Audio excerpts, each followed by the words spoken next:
Depuis bientôt 40 ans, on a brisé les ressorts de notre autonomie de pensée, de notre capacité à réfléchir sur ce que nous voulons pour nous-mêmes et pour notre pays en tant que collectivité. Nous ne sommes que des ombres, des apparences que d'autres manipulent, utilisent. Un de nos musiciens bien connus que j'ai eu le plaisir de rencontrer, avec qui on a discuté, Valsero, l'a dit en des termes très justes. Nous nous agitons sans savoir pourquoi, nous courons sans savoir où nous allons. On a éloigné les jeunes de la politique en disant l'école aux écoliers, la politique aux politiciens, alors que ce sont les mêmes jeunes que l'on manipule. Et parfois, les plus jeunes d'entre eux, ceux qui sont encore à l'école primaire. Non, la politique, c'est l'affaire de tous les Camerounais et au premier chef des jeunes, parce que c'est leur avenir qui est en jeu.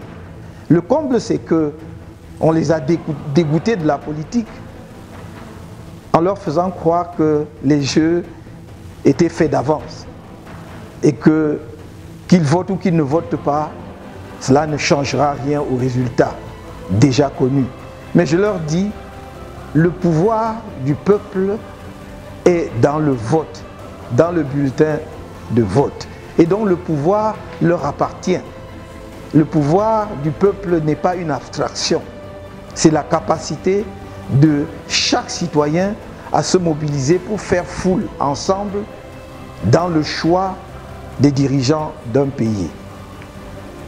Je pense que c'est une erreur grave de faire croire aux Camerounais que parmi plus de 25 millions de citoyens de ce pays que nous sommes, il y a une seule personne qui ait les aptitudes de gouverner le pays indéfiniment. Car si cela était vrai, cela voudrait dire que le pays s'arrêterait après lui.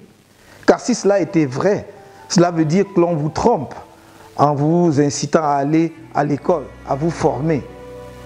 Car la seule perspective qu'offre la formation, qu'offre l'éducation, la grande perspective citoyenne, c'est de donner à chacun de nous la capacité de participer pleinement aux affaires du pays, à la fois dans le choix des dirigeants, mais aussi comme candidat pour proposer au pays ce que l'on veut faire ensemble pour son développement et sa modernisation.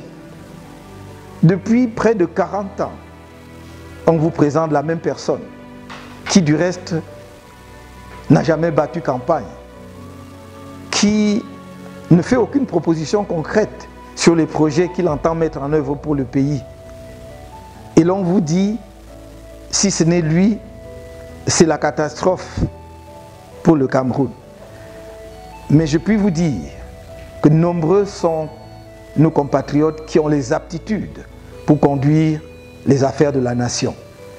Et si je me suis mis debout à la suite justement de la confiance que mes camarades de mon parti m'ont fait, si je me suis mis debout, c'est parce que j'ai un projet cohérent, pensé, réalisable que je voudrais proposer aux Camerounais et que je souhaiterais demain mettre en œuvre avec vous, avec l'ensemble du peuple camerounais.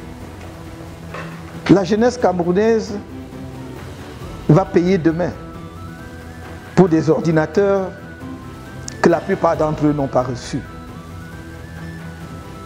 Cette jeunesse va payer une dette colossale, contractée souvent pour des projets mis en œuvre en dépit du bon sens.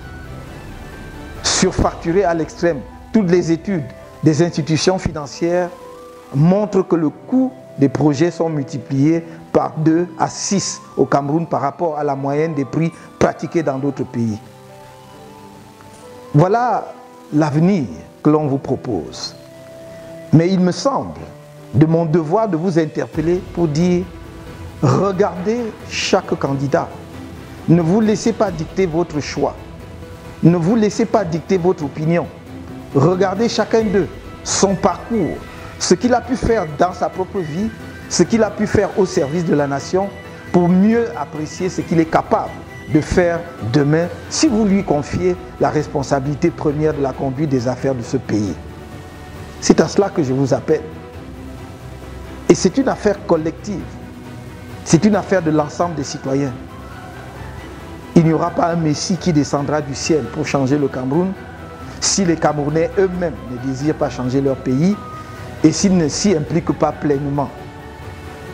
Il est temps de mettre un terme à la mise à l'écart de la jeunesse camerounaise. Notre vœu le plus ardent, c'est dans la phase dans laquelle nous allons entrer, de les compter nombreux parmi ceux qui vont être les agents de la transformation radicale que l'on veut opérer dans le pays. Mais surtout, qu'ils vont être ceux avec qui nous voulons mettre le pays sur des bons rails avant que la jeunesse prenne la suite et hisse notre pays au niveau où il mérite d'être, non seulement en Afrique, mais à l'échelle mondiale.